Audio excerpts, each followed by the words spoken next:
What's good, everybody? Everybody, what's good? It's your boy Kurt Raw, aka Mr. Out the Way, and you already know we got another fire reaction video coming up for you. This time it's Charleston White again, yo. This might be our second time offender. You understand what I'm saying? This is when Charleston White was in the barber chair. He went to sleep and somebody hit him upside the head with a pistol. So the police, this is the body cam after that. Let's see how much snitching he does. Thank y'all for coming. Make sure y'all hit the subscribe and all that good ish. Let's go.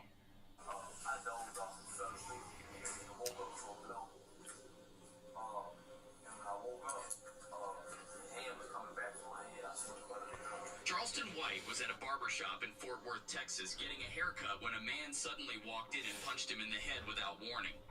The incident happened mid-cut and was captured on video, quickly going viral online.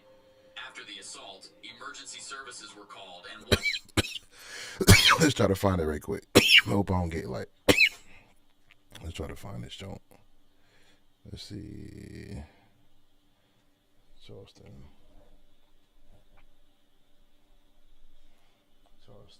White.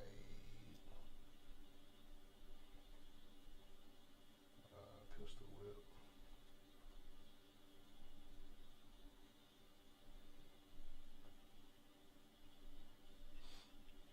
See what we got, bro.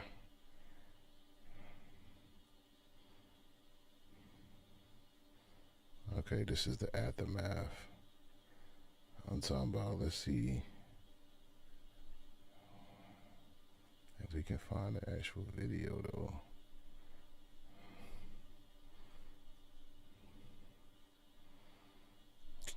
Let's see.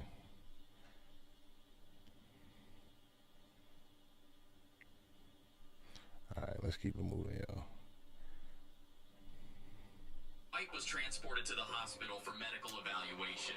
That's where the body-worn camera footage picks up, showing officers entering the hospital room to get his statement. In the footage, White appears alert but shaken as he speaks with police. He tells officers he didn't see the attack coming and that he was blindsided during what was supposed to be a routine haircut. So, Kevin Spencer hit you in the head with a gun. You said, I was asleep. Where were you at? I was in Slacks barbershop. Slacks barbershop? 6800 Brentwood Step. Producers, this So plugin look, lets you finish your tracks. all that shit Charleston, all that mess Charleston be talking, and he want to go to sleep in a barber chair in public. He lucky that's all that happened to him was a pistol whipping for real. He cut my hair. Began to die on it. I dozed off and fell asleep and woke up to a blow. And when I woke up, the hand was coming back from my head. I seen the butt of the gun. So I dropped it back the chair, grabbed the mop pounder. And he kept flinching at me with the gun. So he just kept, I ain't gonna pull my gun out. Yeah. But say he's grabbing it like this. Hold on, bro. They have it like that. They like this. It's actually never pulled. I ain't gonna pull my gun out. It's not like flinching. They're really trying to like go hit me, but I'm really powerful with the gun. Another guy with him, little short younger guy. Somebody made this for me a while ago. The short guy, I ran to the car to get my gun. And they were leaving because I thought they were still in the building. I just kept it. I thought it was nice. And asked where they are. A guy said they're in the bathroom. The barbershop? Yeah, the barbershop. Because it's a big building. It's a building that has a beauty shop, barbershop, a college. What's around 6800? The Wells Fargo Bank. The QT. And this right here, bro, this is professional snitching, y'all. There's levels to this shit. Charleston White is a professional Ivy League motherfucking all-star motherfucking championship snitch, bro. Nah, not Ivy League.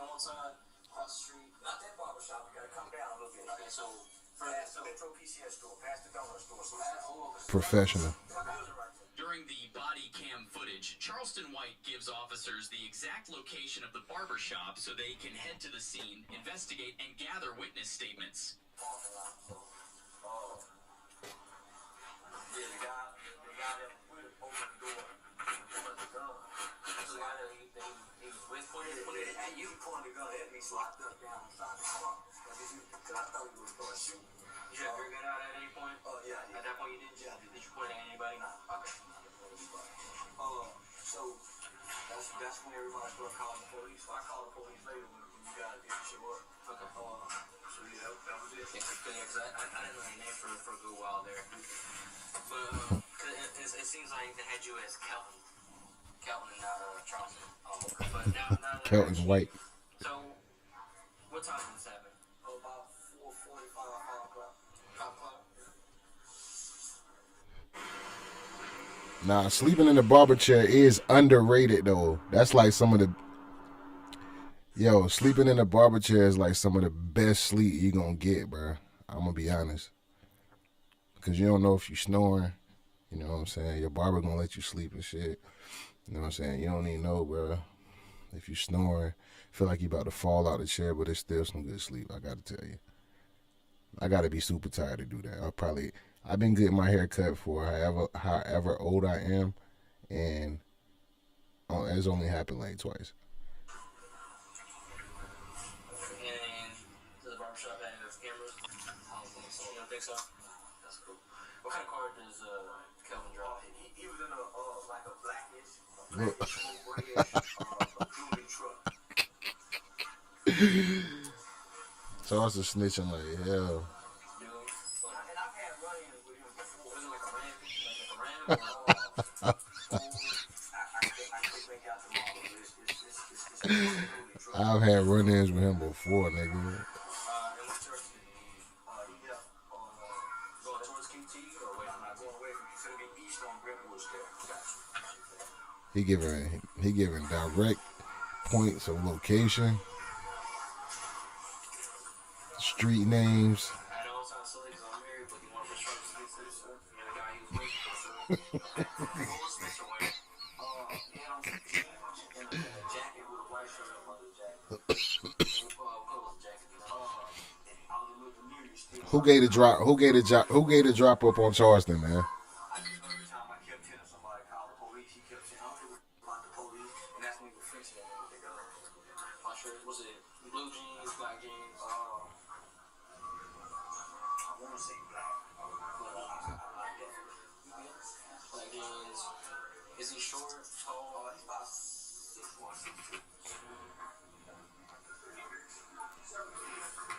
And did he say anything besides about the police?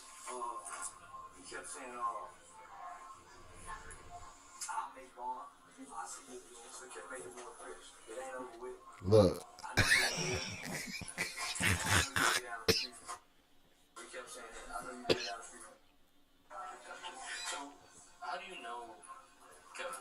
He's a well-known street guy. He was a guy who was caught up into the fishbowl, intimidates everybody.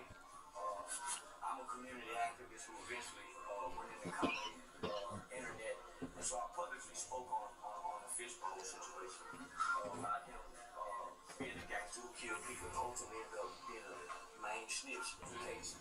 After I done an interview with one of the officers who brought him down in the case, that kind of said, kind of made it even more matter. So I seen him out there. even more matter is crazy. And he made threats, but I had a gun on me. It's not time for English lesson.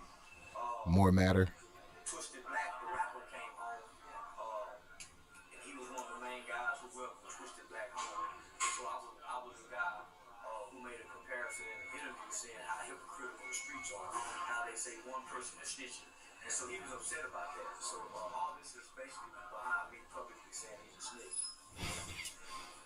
So, is there any way you could have known you were at the barbershop? Yeah, I was going live at the time. So Are you on live? So hold on, y'all. Y'all know what I'm about to say, bro. So you're at the barbershop No, you went live at the barbershop and then fell asleep. That's like lacking 2.3.0, my nigga. Like, that's lacking fucking, bro. If LACKN was ever lacking, that's lacking, bro. You gotta go live and then go to sleep, nigga. That's just not what you. That don't even sound right. Oh, no. I went live going up to the barbershop. So then when I cut the live off. So normally what I do when I get a haircut, I promote the barbers. So normally there's a celebrity barber who's the director of Paul Mitchell College. So normally I go there. Well, my brother just graduated from Paul Mitchell. So I went to trade to learn this new method. So there's a spray and then there's a dot. So he's trying this new dot method out. So I went to him, promoting it. The service was bad, so I hung up. Right before I went to sleep, there was the young guy who was with him walked in and asked for another person. So that's how he went. He sent that guy to come in and check. Seemed like that's what it seemed like, because they left together, and he was the one that pointed the gun at him when he opened the side door. So he came in and said, "Hey, is there a guy by the name of, I want to say he asked for Fred or somebody. I can't recall the name." But I was dozing off then, so that's how bad I vaguely remember that. Nah, he done been hit upside the damn head with that pistol. I don't remember nothing. So he cut my hair first. So the haircut probably took 20 minutes, right? So I'm dozing off in the haircut. So I'm in and out and he putting it down. Before he get it down, I'm good, man. I'm good to sleep. Putting it down. So I wake up to a blow. Bro, I'm never putting down my head, bro. When I age, bro, I'm just gonna rock the gray, bro, because I'm not putting no fucking magic marker juice on my face, bro. I took one blow, but it looked like two hits. I'm not putting no magic marker sauce on my face, bro. So I took one blow, but it looked like two hits. Like, this is the Charleston White, like, this actually happened, bro, but he's putting sauce on this shit. If anybody was ever putting sauce on me, he's just like, he's saying everything he can possibly say. He's trying to think of shit to say. It took me a minute to really focus to come to. So last night you used him. Honestly, nothing better. What did he use last night? So the haircut was 20 minutes. The dot, the blow, we argued, stayed in there probably another 2 to 3 minutes, going back and forth. A lot of the women began to come out. Who was there? I had no idea my wife was even there. Her and her mom was there. He knew his wife was there? A lot of females that were there who came in. And so when they began to come in, that's when we put the gun up. The other little guy was standing at the door, and they left out together. I ran to the car. I didn't know he left the bill. So I ran to the car and got my gun. He was talking like he was still, like he wasn't going to let me leave. So I ran to the car and got my gun. I asked where he was. He said he was in the bathroom. I saw him leaving out. Left out the door to get the license plate number. The other guy pointed the gun. I ducked behind. I would have started shooting. Hey, honestly, hold on. I mean, I understand being a good Samaritan or a good citizen and all this shit, right? But when is the time to let that motherfucker go, like, legally, though? You ran to the car and got your strap, and then the nigga pointed fire at you, and you just ducked down?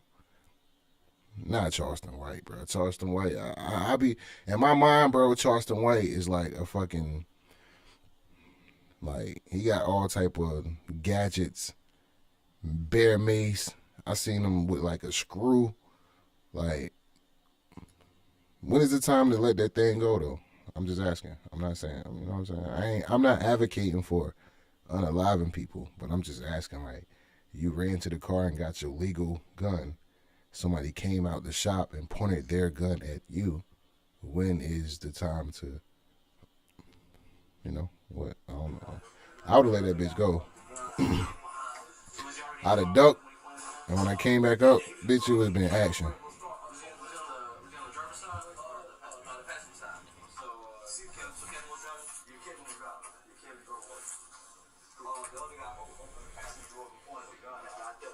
Yeah, and you in the car? Oh my God, that car is goddamn mushroom. That car is fucking Swiss cheese.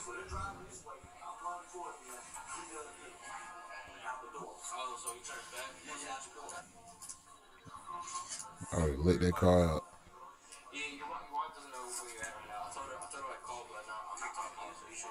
Respectfully. I hope I'm never in a situation like that, because that's what I'm going to do.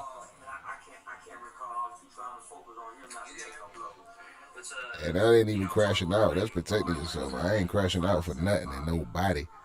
But that's protecting yourself. You point a gun at me and you sitting in the car, nigga, I got to drop. You gonna shoot me from in the car, or you gonna have to get out. Either way, you better be good.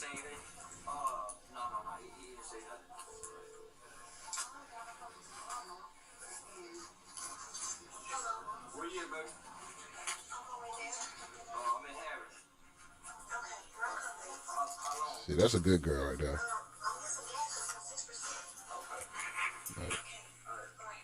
Nah, that's a good girl.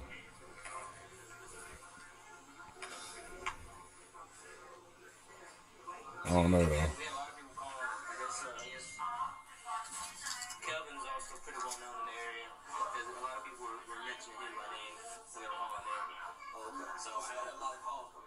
So you were the one calling, and then I just had an officer, detective, call me. He knows about Kevin. He's a well-known gangster. And he called me saying, "Hey, people tell me he just got into a scuffle out here." I was like, "Yep, I'm not gonna do the report." Put it like this: all the other gangsters in this whole city they know he snitched, right? Is he still active? Yeah, he's still active. What's he running these days? Four trade gangsters. So he's still, he's still four trade gangster. Yeah, four trade gangster crib. Yeah, he's still active. Yeah, the shit is still active. Yeah, but most guys are terrified of around the city. So, yeah, I heard he just got out of jail. Yeah, he just Charleston is a professional trained snitch, nigga. Charleston White is, if you look up snitch, it should say Charleston White, bro.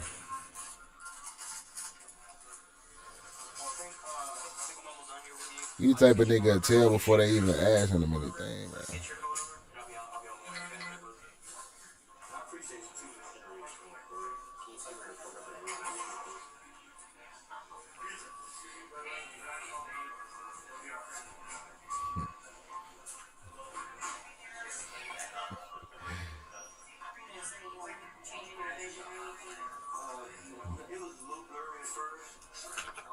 Hey, this nigga blurry.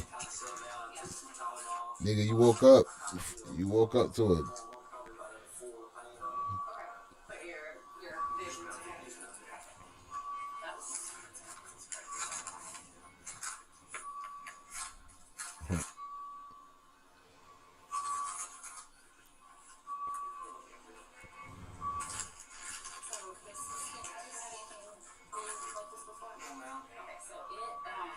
Look, she on a body cam.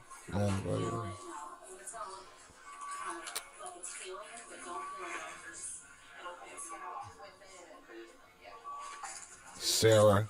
You know her name's Sarah, goddamn. Samantha.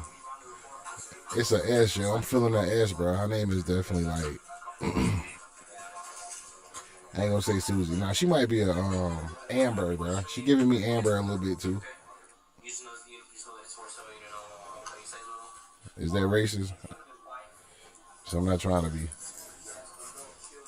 I'm just saying what I see. What y'all see. Hold on, let's go back. What y'all see, bro? What did she look at us?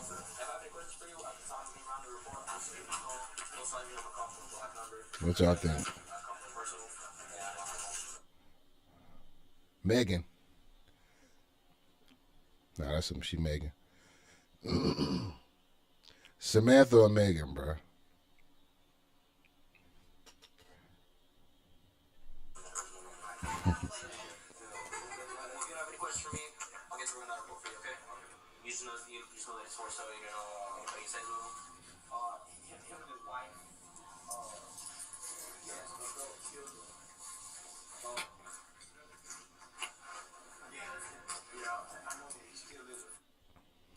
If you do find out where he lives or where he says that, maybe the last search for the car, when the detectives make note of it, when the detective calls you, it's Thursday, so he might call you on Monday. Okay.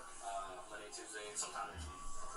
Get that information to him, that'll be like, all right, cool. The investigation into the So, barbershop y'all, assault is still ongoing. the moral of the story, my people, do not go live. Well, first of all, don't be talking shit like Charleston White, and then go live at the barbershop and then go to sleep, nigga. Don't do that. You asking to get ran down on, ran up on, you know what I'm saying, seen about, whatever you want to call it. I want to know how y'all feel about this in the comments. Make sure you hit that notification bell so you can keep up with the content. Make sure you smack the subscribe, hit that like, and like we always say, stay out the way. Gone.